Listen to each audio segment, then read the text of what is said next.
अनिल देशमुख यांनी फडणवीसांवर हल्लाबोल केलाय।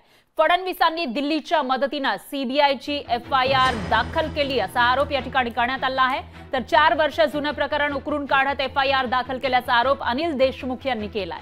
फडणवीस माझ्या अटकेची वाट बघतायत, आम्हाला कधीही अटक होऊ शकते असंही अनिल देशमुख यांनी म्हटलेलं आहे। तर अटकेसाठी फडणवीस प्रयत्न करत असल्याचा आरोप या ठिकाणी अनिल देशमुख यांनी केला आहे। माजी गृहमंत्री अनिल देशमुख यांनी खळबळजनक आरोप केलेले आहेत आताचे गृहमंत्री फडणवीस यांच्यावर। तर फडणवीस माझ्या अटकेची वाट बघतायत आणि ते कधीही मला अटक करू शकतात। 4 वर्ष जुनं प्रकरण उकरून काढलेलं आहे। सीबीआयची एफआयआर दाखल केली आहे जुन्या प्रकरणाच्या मदतीने असं म्हणत अनिल देशमुख यांनी गंभीर आरोप केले।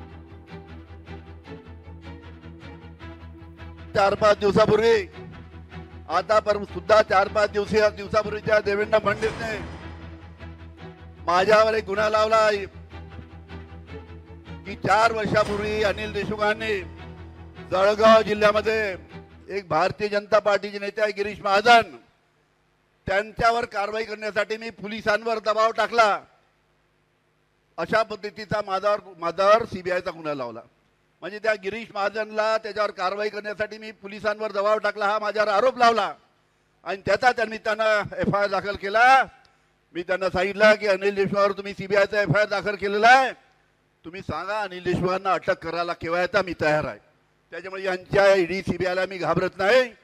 सहानुभूती मिळवण्याचा केविलवाणा प्रयत्न या व्यतिरिक्त याला काही संबोधता येत नाही। आमचं सरकार आल्यानंतर आम्ही सीबीआयला दिली होती आणि केस काय आहे तर त्या केसमध्ये स्पष्टपणे एसपी दर्जाच्या अधिकाऱ्यांनी बयान दिलेलं आहे की अनिल देशमुखांनी माझ्यावर दबाव टाकला की गिरीश महाजनांना आरोपी करा, गिरीश महाजनांवर मोका लावण्याचा प्रयत्न केला, गिरीश महाजनांना जीवनात न उठवण्याचा प्रयत्न केला।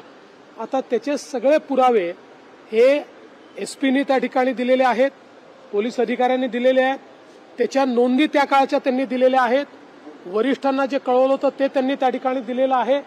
त्यामुळे सीबीआयने कारवाई केलेली आहे। कुठलीही चूक नसताना गिरीश महाजनांना जीवनात न उठवण्याचा प्रयत्न जो त्यांनी केला, त्यांनी गिरीश महाजनांची पहिल्यांदा माफी मागितली पाहिजे।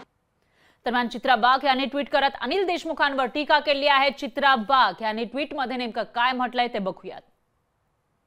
चित्रा वाघ भाजपच्या नेत्या आणि त्यांनी या ठिकाणी टीका केलेली आहे अनिल देशमुख यांच्यावर। 4 वर्षांपूर्वीची घटना कोणी उकरून काढली नाही, ते तुमचे कर्म आहे। सारे पुरावे विधानसभेच्या रेकॉर्डवर आहेत, ज्याच्यावर तुम्ही दबाव टाकला त्या अधिकाऱ्याने जबाब नोंदवलाय। कर्म तुम्ही कराल आणि दोष आमच्या नेत्यांवर टाकाल हे चालणार नाही। सरकारी वकील कट रचतो, गृहमंत्री एसपींवर दबाव टाकतात, त्याचे स्टिंग सभागृहामध्ये येतं, सीबीआय चौकशीचे आदेश देतात, तुम्ही देवेंद्रजी फडणवीसांवर आरोप करणार असा सवाल त्यांनी या ठिकाणी उपस्थित केलाय। संवैधानिक प्रक्रियेचा आणखी किती अपमान करणार असा सवालही भाजपच्या नेत्या चित्रा वाघ यांनी अनिल देशमुख यांना विचारलाय। तर त्यापेक्षा गिरीश महाजन तुम्हाला भेटले तेव्हा तुम्ही कुणाचा दबाव आहे आणि म्हणून मला खोटा गुन्हा दाखल करावाच लागेल हे सांगितलं होतं, याचाही उल्लेख या ठिकाणी चित्रा वाघ यांनी केलाय।